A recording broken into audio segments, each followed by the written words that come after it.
Hey guys, today we have LaMae Weber of Dream Warrior Group, and today she's going to be talking about how to accept credit card payments and how to avoid common mistakes. LaMae, why do you want to talk about this? Leslie, it's actually something I talk about nearly every day with our clients or even with my friends. There's a couple key things that folks can do, and very simple things if you have an understanding of how it works, that can save you money and protect you down the road. Okay, so could you tell me a little bit about the basics? Absolutely. So there's a couple components to credit card processing and how it works. There's the shopping cart, which is where we go on a website to buy something. There Mm-hmm. is your gateway account, which is an account that transfers between your shopping cart account and your merchant account. It's basically a transfer service.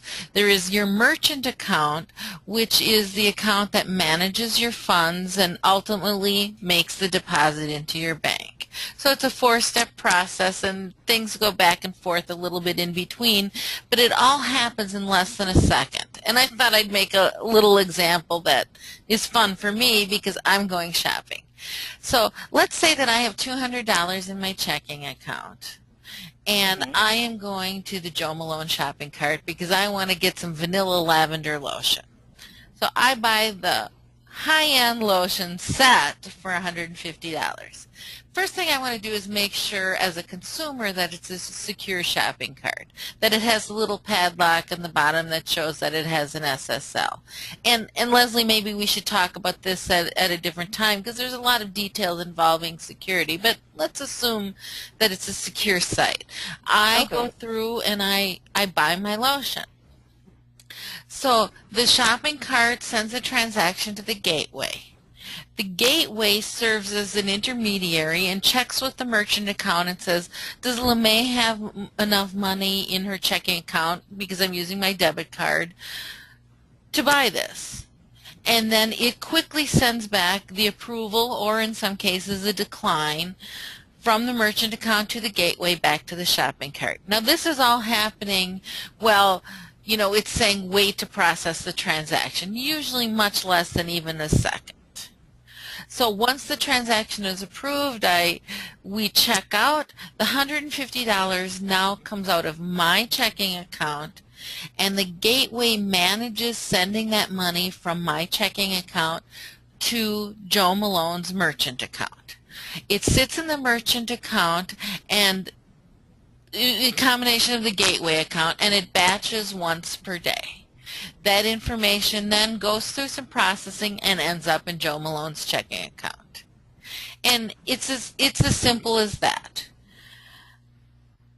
Okay, so what do you think are some key things that people should remember from all of this? Thank you, because it's really some simple stuff, but really important. First of all, when you're shopping around for accounts, I always highly recommend that you get your gateway account and your merchant account from different vendors. For example, Authorize.net or VeriSign. They're all gateway providers, very well known, very very reputable. You can go in and sign up yourself or have someone assist you. And merchant account, there's probably millions out there in the country. Get them from separate vendors, because in case at some point in the future you become dissatisfied with one or the other, it's a much easier process to switch between them. It's less cumbersome, and there's a lot less changes, and ultimately it will cost you less money because you wouldn't have to make changes on your website to make the transfer.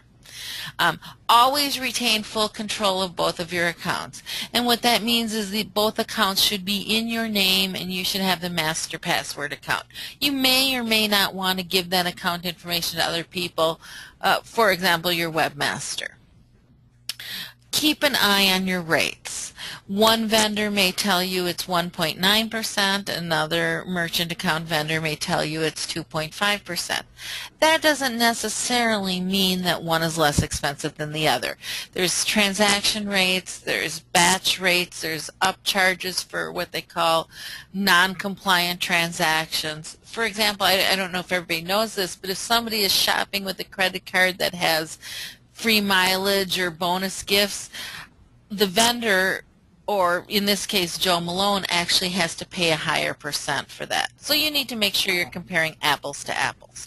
And just keep an eye on it, and if you need to change, change. Don't be afraid to change. If you've done step number 1 and 2 above, it's really easy to make that change. Okay, so thank you so much, LaMae, for all of that information. If you guys want more information on this topic, we will have a link below to a Dream Warrior post that includes this information, as well as the direct link to the Dream Warrior website with our contact information. Don't forget to subscribe to our channel and follow us on Twitter and like us on Facebook. Thank you guys for watching. Thanks, Leslie.